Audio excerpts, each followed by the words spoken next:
آگے کیا فرمایا؟ کل من علیہا فان.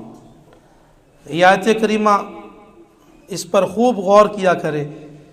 فرمایا کل من علیہا فان، کائنات کی ہر چیز نے ختم ہو جانا ہے. وَيَبْقَى وَجْهُ رَبِّكَ، صرف اور صرف تمہارے رب کی ذات باقی رہ جائے گی. ذو الجلال والاکرام، جو عظمت والی ہے اور بزرگی والی ہے. کل من علیہا فان وَيَبْقَى وَجْهُ رَبِّكَ ذو الجلال والاکرام. فرمایا لوگوں یاد رکھو، کاش یہ بات ہم کو سمجھ آ جائے، کاش ہمیں اس بات کی سمجھ آ جائے کہ واقعی دنیا میں جو بھی چیز ہے اس نے ختم ہو جانا ہے. اذا السماء انفطرت، فرمایا جب آسمان پھٹ جائے گا. واذا الکواکب انتثرت، اور ستارے جڑ جائیں گے، بکھر جائیں گے. واذا البحار فجرت، اور جب سمندر بہا دیے جائیں گے. واذا القبور بعثرت، اور جب قبریں پھٹ جائیں گی اور قبروں کے اندر لوگوں کو باہر نکال لیا جائے گا. علمت نفس ما قدمت واخرت، فرمایا پھر اس دن ہر شخص جان جائے گا کہ اس نے اپنی آخرت کے لیے کیا بھیجا تھا اور اپنے دنیا میں پیچھے کیا چھوڑ کے آیا تھا. کتنی نیکیاں آگے بھیجیں، کتنے عمل آگے بھیجے، کتنے حسن عمل اللہ کی بارگاہ میں آگے بھیجے، اور کتنی نیکیاں اپنی زندگی میں پیچھے چھوڑ کر آیا، کتنے گناہ کر کے آگے لے کر آیا ساتھ، اور کتنی غلطیاں اور کتنے گناہ دنیا میں چھوڑ کر واپس آیا. فرمایا اس دن ہر چیز، ہر جان اس چیز کو سمجھ لے گی، جان جائے گی کہ وہ دنیا میں کیا کر کے آیا ہے. اذا زلزلت الارض زلزالہا، اور جب زمین کو ہلا دیا جائے گا. واخرجت الارض اثقالہا، اور زمین پھٹ جائے گی اور اس کے اندر جتنی بھی چیزیں ہیں زمین ان کو باہر پھینک دے گی. وقال الانسان ما لہا، انسان یہ دیکھ کر کہے گا اے زمین تجھے کیا ہوا. یومئذ تحدث اخبارہا، اور زمین اپنی خبریں بتائے گی. بان ربک اوحی لہا، اور زمین یہ سارے کا سارا اپنے اللہ کے حکم پر کرے گی. یوم یکون الناس کالفراش المبثوث، سورۃ القاریہ کے اندر فرمایا وہ دن جب انسان پتنگوں کی طرح پھیل جائیں گے. وَتَكُونُ الْجِبَالُ كَالْإِهْنِ الْمَنْفُوشِ، اور فرمایا یہ مضبوط پہاڑ یہ روئی کے ذروں کی طرح ہوا کے اندر اڑنا شروع ہو جائیں گے. سوچئے تو صحیح، جب زمین فنا ہوگی، زمین پھٹے گی، جب قیامت قائم ہوگی، تو فرمایا یہ اتنے اتنے مضبوط سخت پہاڑ یہ ہوا میں روئی کے ذروں کی طرح اڑنا شروع کر دیں گے. جب اتنے اتنے پہاڑوں کا کچھ نہیں بچے گا تو انسان کا کیا بچے گا؟ یہ بڑی بڑی بلڈنگیں، یہ بڑے بڑی عمارتیں، یہ بڑے بڑے محلات، یہ سارے کا سارا ختم ہو جائے گا. نبی کریم علیہ السلام نے فرمایا قیامت کی نشانیوں میں سے ایک نشانی یہ ہے کہ عرب کے چرواہے بڑی بڑی بلڈنگوں میں ایک دوسرے پر سبقت لینا شروع کریں گے. بڑی بڑی بلڈنگوں میں ایک دوسرے پر سبقت لینے کی کوشش کریں گے، ایک دوسرے سے آگے بڑھنے کی کوشش کریں گے. اب دیکھ لیں جتنی بڑی بڑی بلڈنگیں اس وقت عرب میں بن رہی ہیں، اہل عرب کو یہ شوق پیدا ہو گیا کہ بڑی بڑی بلڈنگیں ہونی چاہیے. اور عرب کی تاریخ پڑھے تو پیچھے یہ چرواہے تھے. اللہ کے نبی علیہ السلام نے حدیث میں فرمایا کہ عرب کے چرواہے ایک وقت آئے گا یہ بڑی بڑی بلڈنگوں میں مقابلہ کریں گے. دبئی نے کہا کہ ہم سب سے بڑی بلڈنگ بنائیں گے، سعودی عرب نے کہا ہم بنائیں گے، کویت والے کہتے ہیں کہ ہم بنائیں گے، ہمارے پاس بڑا سونا ہے، ہمارے پاس بڑا مال ہے، ہم بنا کے دکھائیں گے دنیا میں بڑی بلڈنگ. یہ بڑی بڑی بلڈنگیں، یہ بڑے بڑے محلات، یہ بڑی بڑی عمارتیں ایک لمحے کے کروڑویں حصے میں تباہ و برباد ہو کر ذروں کی طرح بکھر جائیں گے. فرمایا کل من علیہا فان، ہر چیز نے ختم ہو جانا ہے. وَيَبْقَى وَجْهُ رَبِّكَ ذُو الْجَلَالِ وَالْإِكْرَامِ، اگر کچھ باقی رہے گا تو وہ صرف اور صرف تمہارے رب کا نام باقی رہے گا. ہم اپنی زندگی پر اگر غور کریں، اپنی زندگی کا محاسبہ کریں، دیکھیں، بچپن میں دیکھیں، لڑکپن کی زندگی کو دیکھ لیں، اپنی جوانی کے وقت دیکھ لیں، اپنے اسکول کی زندگی کو دیکھیں، اپنے کالج کی زندگی کو دیکھیں، یونیورسٹی کی لائف کو دیکھیں، آپ بزنس میں آگے اپنے کاروبار کو دیکھیں، ہمارے ارد گرد، ہمارے محلے میں، ہماری گلیوں میں، ہمارے شہر میں، ہمارے بازار میں، ہمارے خاندان میں، ہمارے معاشرے میں کتنے ایسے لوگ تھے جو ہمارے ساتھ اس دنیا میں پل بڑھ رہے تھے، لیکن وقت آنے پر ایک ایک کر کے سارے دنیا سے چلے گئے. سارے اپنے اپنے وقت پر اپنے اپنی موت کا جب فرشتہ آیا تو وہ سارے دنیا کو چھوڑ کر چلے گئے. اگر وہ نہیں رہے تو رہنا ہم نے بھی نہیں ہے. اگر وہ فانی تھے تو ہم بھی تو فانی ہیں نا. اگر وہ چلے گئے تو ہم نے بھی چلے جانا ہے. کوئی بن گیا رونق پکھیاں دی، کوئی چھوڑ کے شیش محل چلیا. کوئی پڑیا ناز تے نخریاں وچ، کوئی تپ دی ریت تے تھل چلیا. کوئی بھل گیا مقصد آمن دا، کوئی کر کے مقصد حل چلیا. غلام فریدا اتھے سارے ہی مسافر نے، کوئی اج چلیا تے کوئی کل چلیا. کل من علیہا فان، جو آج ہے وہ کل چلا جائے گا، جو تھا وہ چلا گیا، جو ہے اس نے چلے جانا ہے. کاش یہ بات آج مسلمانوں کو سمجھ آ جائے. ہماری ساری کی ساری دوڑ، ہماری ساری کی ساری ترجیحات، ہمارا سارے کا سارا زور، ہماری ساری کی ساری محنت صرف اور صرف دنیا کے لیے رہ گئی ہے. پیسہ کیسے جمع کرنا ہے، ہماری حقیقت یہ بن چکی ہے کہ پیسہ کیسے جمع کرنا ہے. ہم بڑی ترتیب کے ساتھ اپنی اولاد کو یہ بات سکھانا شروع ہو چکے ہیں. ہماری خواہش ہے کہ ہم اپنے بیٹے کو، اپنی اولاد کو ایسی جگہ پر سیٹ کریں کہ جس جگہ سے وہ پیسے جھاڑو کی طرح اکٹھے کر کے لائیں. ہماری یہ ترجیحات بن چکی ہے، یہ ہماری سوچ بن چکی ہے کہ ہمارا بیٹا، بعض دفعہ ہم کہتے ہیں یار ہمارا بڑا بیٹا بڑا سیٹ ہے، بڑا بیٹا بڑا سیٹ ہے.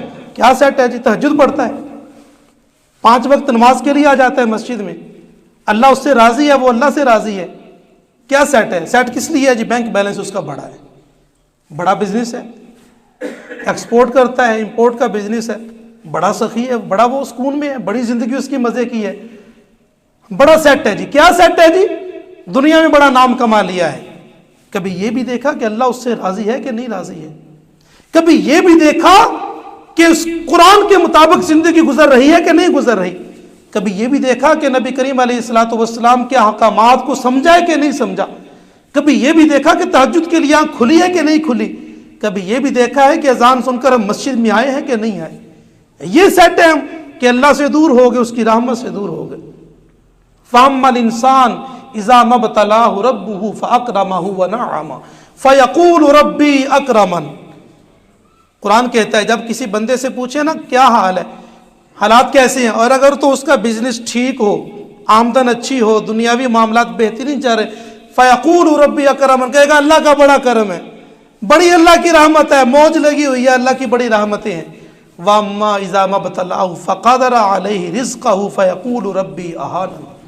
اور اگر کبھی حالات ٹھیک نہ ہوں، کاروباری معاملات بگڑ جائیں، آمدن میں مسئلہ بن جائے، انکم میں پرابلم آ جائے، اور پوچھے نا بھائی صاحب حالات کیسے ہیں، بس یار بڑی ذلت ہے، بس یار کیا بتائیں بڑی مشکل گزر رہی ہے، پتہ نہیں بڑے حالات ٹھیک ہی نہیں ہو رہے یار کیا کریں. اس وقت نہ اللہ یاد آتا ہے نہ اللہ کی رحمت یاد آتی ہے.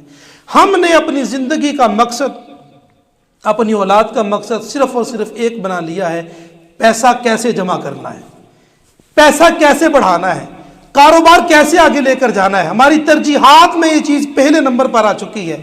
اور جب ہماری ترجیحات میں یہ چیز پہلے نمبر پر آ جائے گی کہ پیسہ کیسے جمع کرنا ہے، کیسے بچانا ہے، کہاں سے لے کر آنا ہے، پھر نہ تو ہمیں جھوٹ بولنے سے فرق پڑے گا، نہ دھوکہ دینے سے فرق پڑے گا، نہ 2 نمبری کرنے سے فرق پڑے گا، نہ حلال اور حرام کا فرق پڑے گا، پھر ہمیں کسی چیز کا فرق نہیں پڑے گا، پھر صرف اور صرف اپنا مقصد حاصل کرنا رہ جائے گا. لیکن فرمائے یاد رکھو تم جتنے بھی اوپر چلے جاؤ، تم جہاں تک جانا چاہتے ہو چلے جاؤ، آسمان کی بلندیوں پر پہنچ جاؤ، سورج کی طرف چلے جاؤ، چاند پر قدم جما لو، کل من علیہا فان. یاد رکھنا ایک وقت آئے گا تمہارا سارے کا سارا ہر چیز فنا ہو کر رہ جائے گی. وَيَبْقَى وَجْهُ رَبِّكَ ذُو الْجَلَالِ وَالْإِكْرَامِ.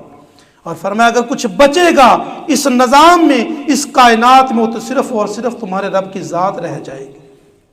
یہ زندگی، یہ سانسیں، یہ وجود، یہ آنکھیں، یہ کان، یہ زبان، یہ ہاتھ، یہ پاؤں، یہ زندگی یہ اللہ کی امانت ہے، یہ اللہ اور اس کے رسول کی امانت ہے. جو گزر چکی 100 گزر چکی، آئیے آج عہد کریں جو باقی ہے وہ صرف اور صرف اللہ اور اس کے رسول کے نام پر گزارے گی. جو باقی ہے وہ اللہ اور اس کے رسول کے نام پر. ہر چیز نے فنا ہو جانا ہے، لیکن اگر کوئی چاہتا ہے کہ کہ وہ فنا ہونے کے بعد بھی بقا میں رہے، وہ فانی ہونے کے بعد بھی باقی رہ جائے، تو اسے چاہیے کہ وہ زندگی اللہ اور اس کے رسول کے نام کر جائے۔ سانسیں ٹوٹ جانی ہے، جو سانسیں چلتی ہیں وہ ٹوٹ جانی ہے، جو دنیا میں آیا اس نے جا کر رہنا ہے۔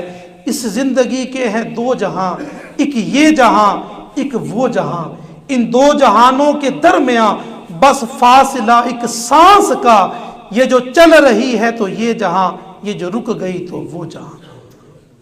بس اتنی سی بات ہے، یہ جو چل رہی ہے تو یہ جہاں، یہ جو رک گئی تو وہ جہاں، اور اس جہاں میں عادت بنا لو درود و سلام کی، پھر یہ جہاں ہو یا وہ جہاں، ہم سب کے ساتھ ہوں گے سلطان دو جہاں۔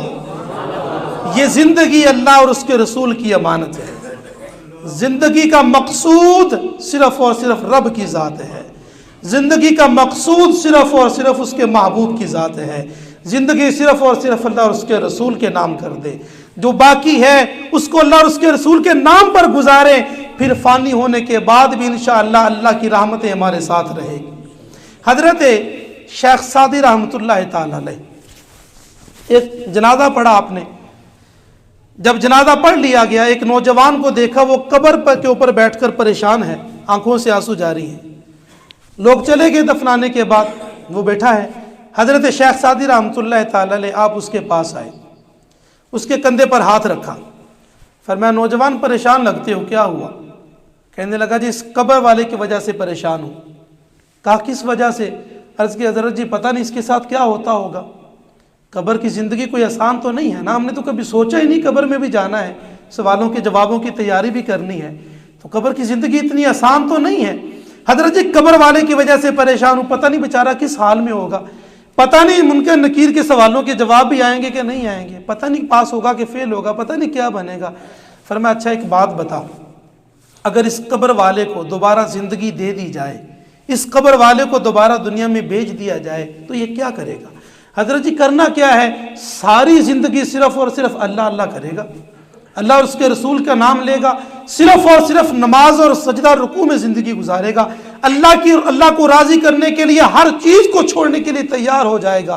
فرمایا اے نوجوان ذرا سوچ تو صحیح، اس کے پاس تو موقع اب نہیں ہے لیکن تیرے پاس تو ہے نا، اس کا موقع تو ختم ہو گیا، اس کی زندگی تو ختم ہو گئی، لیکن تیرے پاس تو بھی موقع ہے نا اللہ کو راضی کرنے کا، ابھی تیرے پاس تو وقت ہے نا سجدہ کرنے کا، ابھی تیرے پاس تو لمحات ہیں نا اللہ کے محبوب علیہ الصلوۃ والسلام کے حکم کو ماننے کے لیے، ابھی تیری تو سانسیں چل رہی ہیں نا، اس کو چھوڑ، یہ جو ہو چکا سو ہو چکا، اب تو آ جا اللہ کی بارگاہ میں، اللہ اور اس کے رسول کو راضی کر کے زندگی گزار لے۔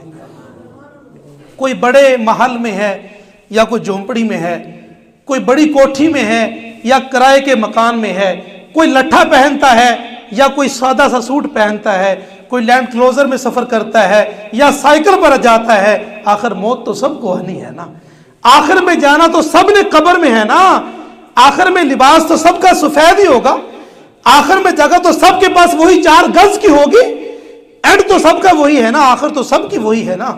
اچے ٹبے شیرہ ملے، کوئی بڑی بڑی کوٹھیوں میں چلے گئے، محلات میں چلے گئے، کوئی لینڈ کروزر BMW پر چلے گئے، کوئی سائیکلوں میں رہ گئے، اچے ٹبے شیرہ ملے تے تھل ملے مرغائیاں، چاروں پاسے موت نے ملے فضل کری رب سائیاں۔ جو جہاں بھی ہے، شیشے کے محل میں ہے، جو مضبوط کوٹھی میں ہے، جو کچی جھونپڑی میں ہے، موت کا فرشتہ جو جا کر رہے گا نا، عزرائیل ملک الموت کو تو نہ شیشے کی دیوار روک سکتی ہے، نہ کچا پردہ روک سکتا ہے، اس کو تو کوئی نہیں نہ روک سکتا۔ لا یستاخرون ساعۃ ولا یستقدمون، قرآن کہتا ہے جب تمہارا وقت آ جائے گا پھر ایک لمحہ بھی نہ آگے کیا جائے گا اور نہ پیچھے کیا جائے گا۔ کل من علیہا فان ویبقى وجہ ربک ذو الجلال والاکرام، ہر چیز ختم ہو جانی ہے، ہر چیز نے فنا ہو جانا ہے، اگر کچھ باقی بچے گا تو وہ صرف اور صرف تمہارے رب کی ذات بچے گی۔ اور اگر کوئی فنا ہونے کے بعد بقا چاہتا ہے، اگر کوئی چاہتا ہے کہ جب میری سانسوں کی مالا ٹوٹے، جب میں قبر میں جاؤں تو میری قبر روشن ہو جائے، اگر کوئی چاہتا ہے جب میری سانسوں کی مالا ٹوٹنے لگے میری زبان پر لا الہ الا اللہ محمد الرسول اللہ آ جائے، اگر کوئی چاہتا ہے کہ جب میری سانسوں کی مالا ٹوٹے سامنے جلوہ مصطفیٰ آ جائے، تو پھر اسے چاہیے اپنی پچھلی زندگی سے توبہ کرے اور اپنی باقی زندگی صرف اور صرف اللہ اور اس کے رسول کو راضی کرنے کے لیے گزار دے۔ اللہ تعالی ہم سب کو عمل کی توفیق عطا فرمائے۔ اللہ تعالی ہم سب کو یہ توفیق دے، اللہ یہ طاقت دے کہ ہم اس کی بارگاہ میں جھک سکیں، سجدے کر سکیں، ہم سبحان ربی العظیم پڑھ سکیں، سبحان ربی الاعلیٰ پڑھ سکیں، ہم اذان سن کر تھوڑی دیر کے لیے اپنے کاروبار کو چھوڑ سکیں، ہم اذان سن کر تھوڑی دیر کے لیے دکان کو بند کر کے اس کی رحمت کے سمندر میں آ کر غوطہ لگا سکیں۔ کاش ہمیں یہ توفیق مل جائے۔ اللہ تعالیٰ عمل کی توفیق عطا